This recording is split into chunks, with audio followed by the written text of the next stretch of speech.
The Last of Us Part 2 is a game that I cannot speak about without speaking about the controversy. Of course, this game changed everything. And speaking on the story, yes, the pacing is rough. That's the downfall of The Last of Us. A franchise that should have gone on for years and had many sequels. But the reality is that The Last of Us Part 2 made some poor decisions in the category of character depth and pacing. Absolutely, it seems like they have made the wrong decision. But this doesn't stop me from saying this is one of the best 10 games that exists, period. And the reason for that? Simple. The gameplay. What other gameplay exists that's even close to being similar to this? So cinematic, so minimalistic in terms of the UI, just so functional and fun, and straightforward and brutal. The closest I can think of is Metal Gear Solid The Phantom Pain, and quite frankly, that's not even close. This is a cinematic epic with a journey that takes you through all kinds of hellish combats. Just the most unbelievable survival, horror, action epic. The first game may have a more cohesive story and a larger pool of characters to enjoy. But even with the remaster of the original, it pales in comparison to the gameplay we have here. It is unfortunate that the story is paced the way it is, but you must stand in awe at this gameplay. I simply do not care. Death Stranding 2 to me is Game of the Year 2025. There is no game quite like it except for the original, and the original to me was not even that fantastic. I thought it was good. I thought it was quite an interesting and unique journey for Hideo Kojima to take. But this game is the true magnum opus. This game is the diamond that was in the rough with Death Stranding. The pacing here is unbelievably, undeniably better. The efficiency at which you complete tasks and the overall environment from Mexico to Australia, highly compelling. It is undeniably one of the best games I have ever played. And it's both the gameplay and the story, but this time also the unbelievable presentation. Cutscenes to me can be quite a serious task to get through, almost a slog, but this game feeds you something that matters, and it doesn't overstay its welcome. The cutscenes aren't unbelievably long like some of these games. This one is perfectly balanced, as all games should be. This game truly takes what they had in the original, and it upgrades it and expresses it forward. My God, please, I hope Hideo Kojima can hit the nail on the head again, because this game was stunning in every way. Every single way. I can't think of a single glitch. I can't think of a single problem. I feel connected with other players. I feel like I am Sam Porter.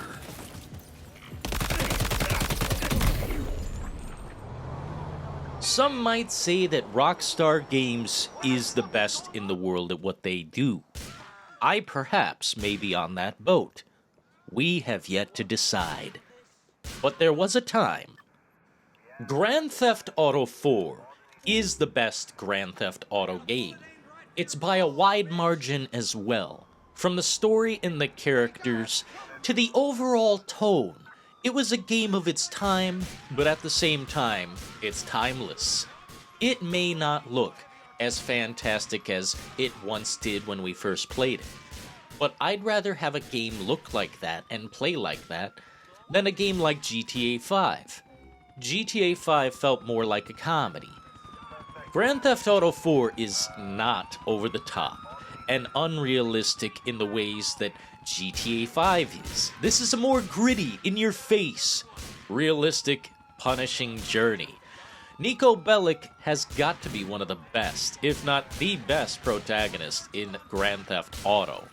People look at Trevor or Michael DeSanta or even Tommy Vercetti, Nico Bellic is the most honest look at a man in series.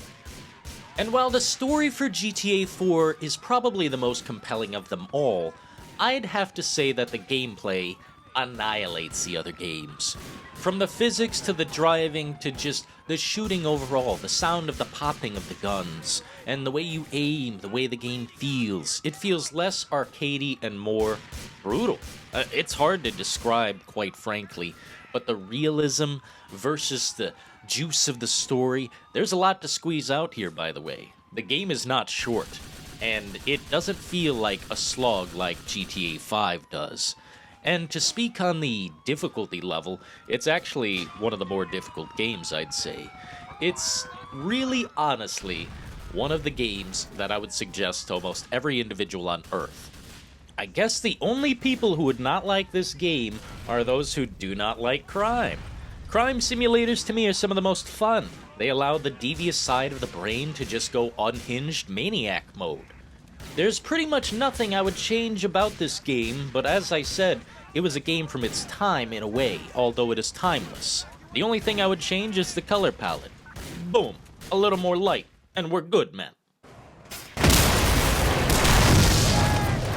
Upon live streaming Mad Max most recently, I've reinvigorated my soul with this game. It's soul-crushing to know that this didn't perform very well in the early days. Critics and gamers kinda said, eh. It was a $30 day one Xbox One game, at least in my neck of the woods. Mad Max is by far one of the most respectful attempts at adapting a film franchise into a video game. Upgrading your car, upgrading your weapons, collecting different cars, this game has it all. It's exploration and enjoyable fun. That's F-U-N at its finest. No bullshit. It doesn't lead you by the dick through a bunch of nonsense like Ubisoft does. Holy shit. This one actually delivers. Please consider giving it a second look.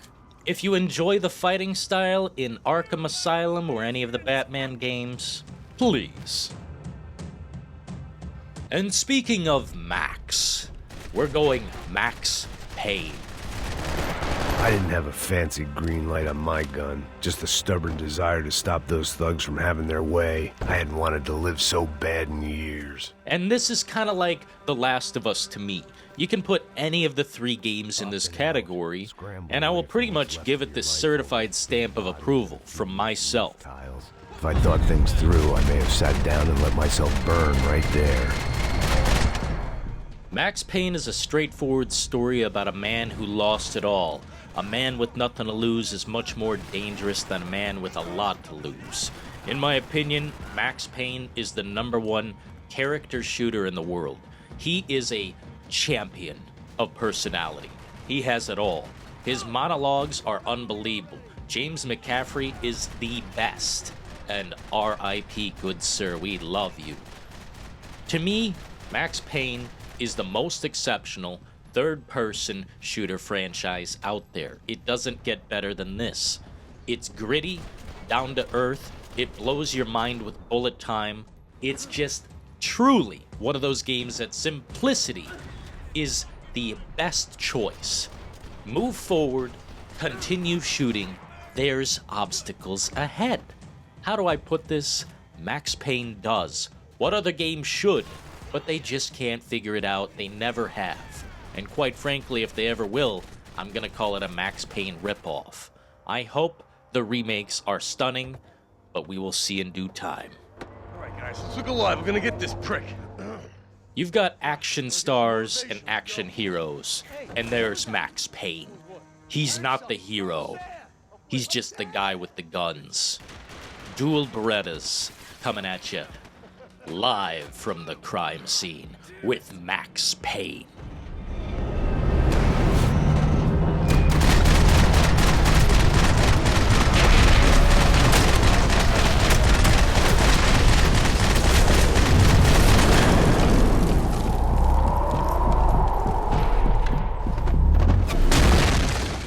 Seriously, who in the world wouldn't want to play an alcoholic gunman with 2 Berettas coming at you full speed, flying through the air on painkillers? There's almost no world where I imagined the remake for Silent Hill 2 would be better than the original, but this is one of those worlds, people. Silent Hill 2 was perfected by Bloober Team. They genuinely did the best job I could have possibly imagined. From the audio to the authentic storytelling that they had from the first game, the characters, the portrayals of the characters, the combat. It's all better. It's all done better. Maybe some facial features on certain characters could be improved upon, but this is not a game about perfecting looks. These are troubled characters. These are traumatized characters. They're going through hell on Earth. The unbelievable detail in this game leaves me breathless. The look of the fog, the atmosphere from every location, the hospital, the hotel. I mean, damn, they really didn't miss a beat. And my favorite location, the apartments, is left intact. This is one of the most honest remakes possible. They couldn't have done better, quite frankly. And the multiple endings are still intact, thank goodness. And it's not just that. This game is seamless, from room to room. I've never seen a loading screen, and that is stunning to me. Finally, gaming makes sense. It was the whole reason I bought a PlayStation 5. Glad you were here. But it ain't too late. Red Dead Redemption 2 is without a doubt my favorite video game. It will be my favorite video game for my entire life unless something steps up to the plate with even half of the cojones this game had. It showed such brilliance when it came to the details. When it came to natural NPC reaction, this game went all the way. I don't think they can go all the way twice. Red Dead Redemption, Red Dead Redemption 2. These games are stunningly made. It's a cowboy simulator with action-packed epics and emotional beats that will leave you crying man tears. Absolutely brilliant. If we ever get another one of these, it'll be a gift from the Almighty. Because wow, it will take a miracle to do this good of a job ever again for any company. Everything is magnificent about it. Nothing bad to say. Thanks again, citizen. Resident Evil 4 is a fantastic video game, but the Resident Evil 4 remake, to me, is even better. And the reason for that is very straightforward. Capcom gave it every ounce of their effort. They went all the way, and thank goodness for that, because most remakes don't get that treatment. Capcom had previously created some remakes that were well received on some ends and poorly received on others. Resident Evil 2 to me was a decent remake. Resident Evil 3, they just missed. They completely missed and they didn't even come close. With Resident Evil 4, on the other hand, they knew a lot was riding on this title. Massive quantities of gold. Massive quantities of money. And to put it straight to you, they couldn't fail at this game. They had the perfect blueprints to a perfect game, and they did even better than perfect. The athleticism displayed in Resident Evil 4, the remake, is quite satisfying to say the least. The presentation, unbelievable. Capcom, if you can do this with Resident Evil 5, Code Veronica, or any of the other games, please try. We'd love to see it. Let's go back out here and get our fucking asses kicked. You know what? I think they might remake Silent Hill 1. They made a ton of fucking cash, you know?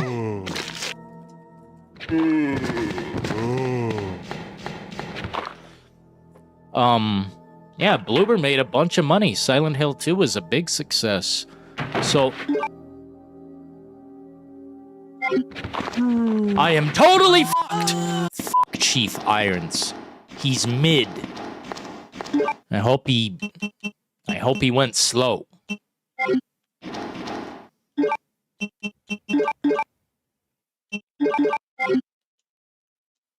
Oh!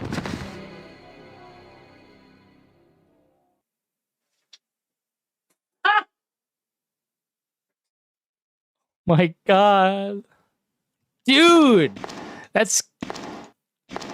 Holy fuck, that was amazing. This is the best in the whole series. All the other Resident Evils, not even close. As of the year 2025, I've decided to become a PC gamer and really take things to the next level. This game blew my mind beyond all functionality. It's, simply put, perfect. There's not anything that I would change about Sons of the Forest. The Forest was a game that I wanted to buy a PlayStation just to own it. I never got that chance, really. It was kinda too late. Sons of the Forest was already out, and I'd heard some malicious things about it. Some really sad things. Oh, you can beat the game in 2 hours. I don't know who does that, but I don't believe in speedrunning. Not like that. Absolutely not. You can do it if you want a challenge, but the truth of the matter and the reality is, this game is a slow burn, do your own thing, frontiersman, woodsman simulator. It's fantastic in the science fiction horror regard. Everything about it is magnificent. The gameplay loop is just so tantalizing to me. To create your own fortress like we're living in The Walking Dead is something that turns me on, man. The fantasy of being in charge of my operation, locking it down, and just no holds barred, facing off against hordes of monsters and creatures coming my way to knock down my walls and stomp across my floor. No. I love this game because it gives me the thrill that most other games don't. Sons of the Forest does what games should do, and that's fun. F-U-N. The game is beyond fun. It's uncensored, unhinged, no holds barred, survival, horror, unimaginable nightmare mode, man. I can't express the joy that this game gives me, but maybe sometime I'll be able to explain. It's science fiction, survival crafting, horror at its finest. It is paradise within a nightmare, and I can't wait to play it for another 1,000 hours. Bless the Sons of the Forest, and bless everyone who has watched this video. May the road always lead you to warm sands, and may every constellation lead you home. But until next time, folks, ta-ta.